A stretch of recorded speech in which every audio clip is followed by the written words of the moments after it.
नमस्कार, आप सभी का एबी क्लासेस में स्वागत है। आज हम पढ़ेंगे प्रोटीन के बारे में। प्रोटीन की उत्पत्ति ग्रीक भाषा में शब्द प्रोटियाज से हुआ था, जिसका अर्थ होता है अधिक महत्वपूर्ण। इसकी खोज मुल्डर ने 1838 में की थी।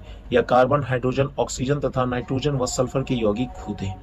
यह शरीर की वृद्धि, विकास तथा मरम्मत में महत्वपूर्ण भूमिका निभाते हैं। हमारा शरीर प्रोटीन का उपयोग एमिनो अम्ल के रूप में होता है। हमारे शरीर को 20 प्रकार के एमिनो अम्ल की आवश्यकता होती है, जिनमें कुछ शरीर द्वारा निर्मित अम्लों की संख्या 10 तथा भोज्य पदार्थ अर्थात बाहर से प्राप्त अमीनो अम्ल की संख्या 10 होती है। सभी एंजाइम प्रोटीन होते हैं, राइबोसोम को छोड़कर। प्रोटीन का अच्छा स्रोत होता है सोयाबीन, मूंगफली, दालें, दूध, मांस, अंडे, मछली और समुद्री भोजन। प्रोटीन के प्रकार। आणविक आकृति के आधार पर हम रेशेदार प्रोटीन को देखते हैं। ये जंतु तक के संरचनात्मक भाग को बनाते हैं, जिनमें केराटिन होता है, बाल, ऊन, रेशम में उपस्थित।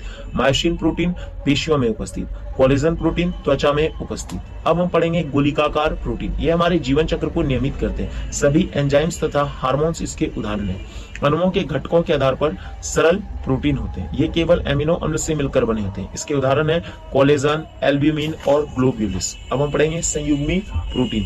इसमें अमीनो अम्ल के साथ कोई दूसरा अणु जुड़ा हुआ होता है, जैसे हीमोग्लोबिन, केसीन, न्यूक्लियोप्रोटीन, फास्फोप्रोटीन। अब हम पढ़ेंगे व्युत्पन्न प्रोटीन के बारे में। ये प्राकृतिक प्रोटीन के आंशिक अवघटन से बनते हैं, जैसे कि पेप्टोन्स, इंसुलिन, फाइब्रिन और थ्रोम्बिन। एमिनो अम्ल दो प्रकार के, एक आवश्यक एमिनो अम्ल और एक अनावश्यक एमिनो अम्ल।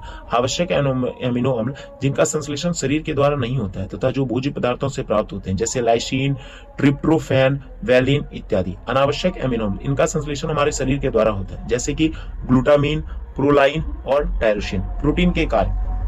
प्रोटीन का कार्य मुख्य कार्य पौधों तथा जंतुओं में एंजाइम के रूप में होता है, बाल, त्वचा तथा पेशी के घटक के रूप में होता है, हार्मोन्स के रूप में होता है, शारीरिक वृद्धि तथा विकास में सहायक होता है, आनुवंशिक गुणों के वाहक होते हैं, उपापचय प्रक्रियाओं में सहायक होते हैं। केराटिन प्रोटीन बाल तथा नाखून में उपस्थित होता है। प्रोटीन की कमी से भी कुछ रोग होते हैं, जैसे कि मेरास्मस, जिसमें मानसिक क्षमता तथा शारीरिक भार में कमी होती है, क्वासी-योर्कर, जिसमें मुख्य रूप से बच्चों में उत्पन्न होता है और शारीरिक रूप से कमजोर होता है। इस प्रकार से हमारा प्रोटीन का अध्याय समाप्त होता है। अब हम मिलेंगे अपने जीव विज्ञान के अगले अध्याय में। धन्यवाद। जय हिंद।